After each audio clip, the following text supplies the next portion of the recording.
Assalamualaikum warahmatullahi wabarakatuh. Nama Roy Saga, NPM 18510402. Saya di sini akan menjelaskan yang pertama tentang manajemen proyek, lalu yang kedua tentang quality control, dan yang ketiga tentang forecasting. Yang pertama akan saya jelaskan adalah manajemen proyek. Apa sih itu manajemen proyek? Manajemen proyek adalah suatu yang memiliki 3 unsur, yaitu perencanaan, pengarahan, dan pengendalian sumber-sumber daya berupa orang, material, dan peralatan. Untuk memenuhi batasan-batasan teknisnya itu dari suatu proyek itu adalah penyelesaiannya berupa target waktunya gitu loh. Nah, langsung aja kita mencari tentang menggunakan POM-nya, yaitu mencari PERT dan CPM nya.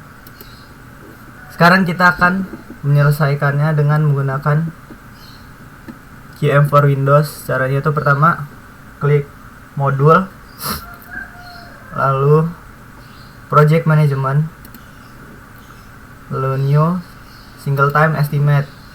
Misalnya ini title ini kita ngerjain proyek apa, misalnya proyek pembangunan hotel.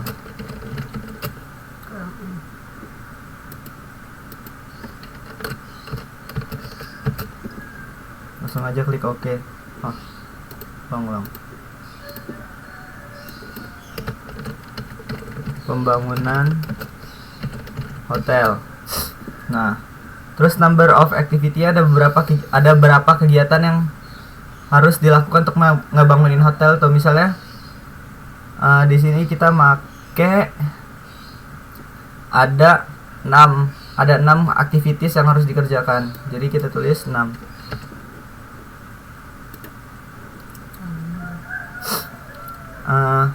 Misalnya aktiviti pertama itu apa tuh? Misalnya biasanya di soal tuh aktiviti pertama itu misalnya bangun suatu pondasi, lalu misalnya yang B itu ngebangun tiangnya dulu, lalu yang C itu tembok, dan D, F, S segala macam. Misalnya F itu finishingnya. Nah, di sini misalnya waktu pengerjaan untuk aktiviti A itu adalah selama 3 hari. Lalu untuk ngerjain aktiviti B itu adalah 3 hari juga misalnya.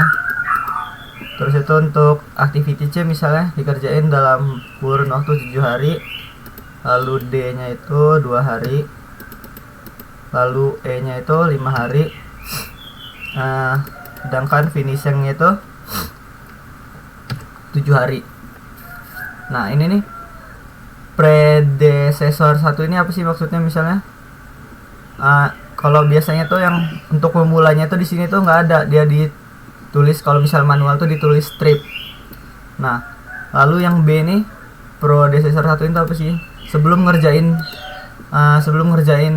pembangunan yang B nih biasanya diawali apa dulu gitu misalnya. Nah, pasti ya diawalin oleh ngebangun pondasi dulu. Misalnya sebelum bangun tiang-tiang itu biasanya dia dibangun pondasinya dulu. Jadi sini tulis A. Nah, lalu yang C itu misalnya dia kalau mau bangun yang C itu diawali apa dulu yang pentingnya itu. Misalnya A juga.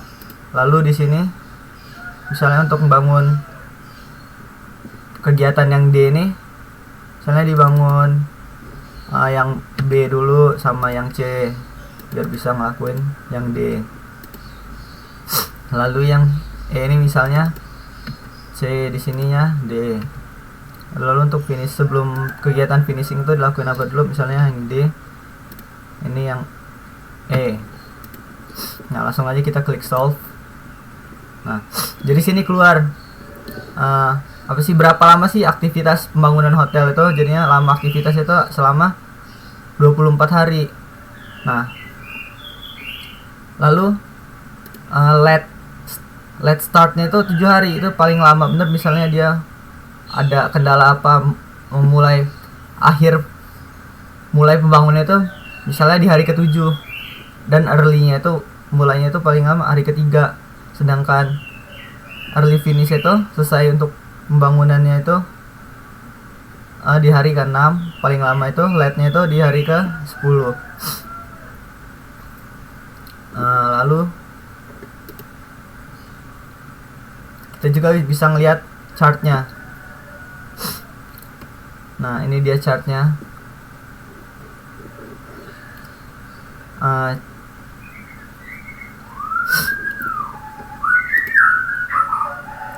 ini Gantt chartnya. Nah, di sini bisa dilihat proyek pembangunan yang B sama C itu bisa dikerjain dalam waktu yang bersamaan. Nah, dimulai pada hari ketiga. Yang B itu selesainya pada hari ke-6, sedangkan yang C ini pada hari ke-10.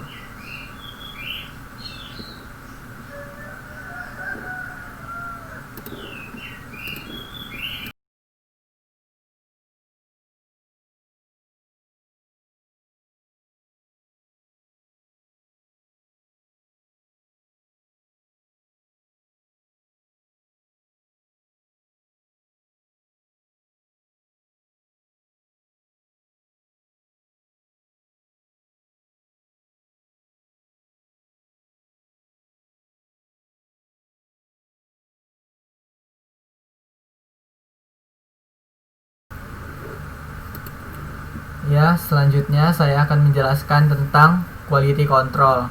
Quality control adalah suatu pengendalian mutu dalam sektor industri, mulai dari suatu manufaktur hingga menjadi sebuah produk tangan. Quality control juga ya ini suatu proses yang pada intinya dapat menjadikan entitas sebagai peninjau kualitas dari semua faktor yang terlibat dalam suatu kegiatan produksi. Lalu tugas dari quality control sendiri adalah di dalam industri itu memeriksa secara visual untuk bisa menguji suatu produk. Pemeriksaan suatu produk dapat berlangsung sebelum, saat proses produksi, maupun setelah proses produksi. Baiklah, selanjutnya saya akan menjelaskan cara menggunakan form untuk mencari quality control. Yang pertama, kita klik modul, lalu quality control, lalu new, lalu p-chart. Judul ini terserah kita mau ngecek quality control apa, misalnya sepatu. Lalu di sini number of sample itu berapa banyak yang sampelnya itu bakal kita ambil. Misalnya contohnya aja 5 sampel. Lalu kita langsung klik OK. Nah, di sample size ini berapa dari setiap sampel yang kita ambil itu berapa jumlahnya yang mau kita cari itu. Misalnya 50. Misalnya kita tulis 50 di sini, lalu defect ini kerusakannya. Misalnya kerusakan pada sampel pertama itu 4. Misalnya yang sampel kedua itu 2, misalnya yang sampel ketiga itu 5, misalnya yang sampel keempat itu 3, lalu sampel yang ke-5 itu 2. Jika sudah selesai, langsung aja kita mencet solve. Ntar bakal keluar hasilnya. Ini dia hasilnya. Total defectnya ada 16. Total unit sampelnya ada 250. 250 ini dapatnya dari mana? Kalau mencari manual ini adalah jumlah sampel size dikali banyaknya sampel yang diambil ini. Jadi 50 dikali 5 itu adalah 250. Kalau untuk mencari P bar itu adalah total defect dibagi dengan total unit sampel. Itu hasilnya 0,64. Lalu UCL ini apa sih? UCL ini adalah batas atas, upper control limit. Jadinya jika di grafik itu dia melebihi UCL itu maka terlalu banyak kecacatan dalam produksi. Mencari UCL ini gimana sih? Dari UCL itu kalau normalnya adalah P bar ditambah 1, P bar ditambah 3 dalam P bar ditambah 3 akar P bar buka kurung 1 dikurang P bar dibagi N. lalu ini ketemunya. Kalau mencari center line itu ini defect rate atau P bar, jadi 0,64. Kalau LCL itu adalah lower control limit. Lower control limit itu berarti batas bawah. Kalau misalnya dia di grafiknya tuh di bawah LCL tuh berarti kecacatan dalam produksi itu sedikit, itu sangat baik. Seperti itu. Lalu kita juga bisa ngelihat di sininya itu control chartnya. Nah, ini grafiknya seperti ini. Tuh bisa dilihat nih grafiknya. Grafiknya ini dia nggak ada yang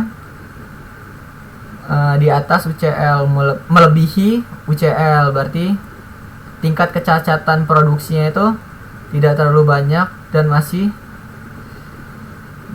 di garis main-nya, masih garis amannya. Jadinya seperti itu aja yang untuk menjelasin tentang quality control.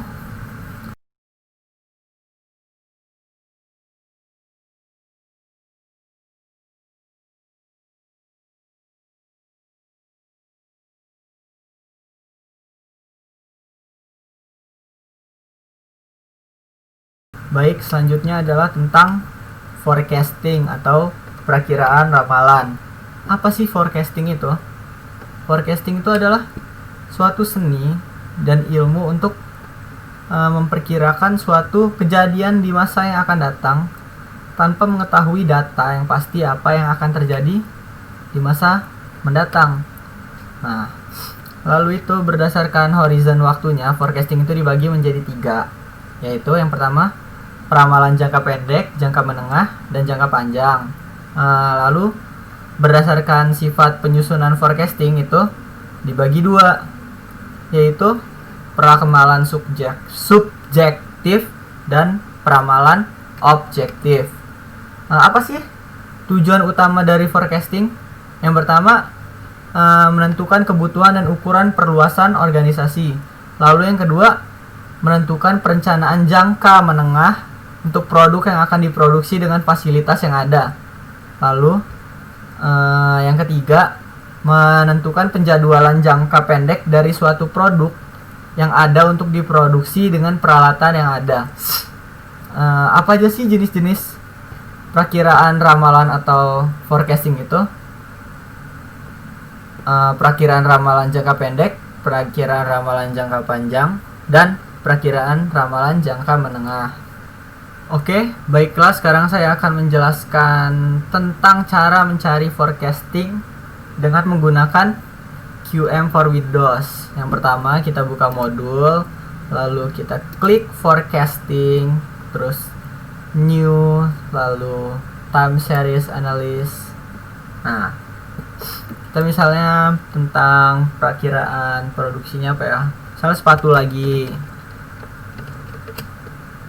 Sepatu, permintaan sepatu itu berapa banyak? Misalnya soal yang bakal kita buat itu number of periodenya, yang kita mau cari itu periode keberapa. Misalnya kita mau nyari periode ke-11, berarti data yang tahu kita tulis di sini 10. Langsung aja. Oke. Kita itu di sini juga banyak tentang forecasting itu caranya. Kita mau yang apa? Misalnya di sini saya akan jelasin dengan yang moving average.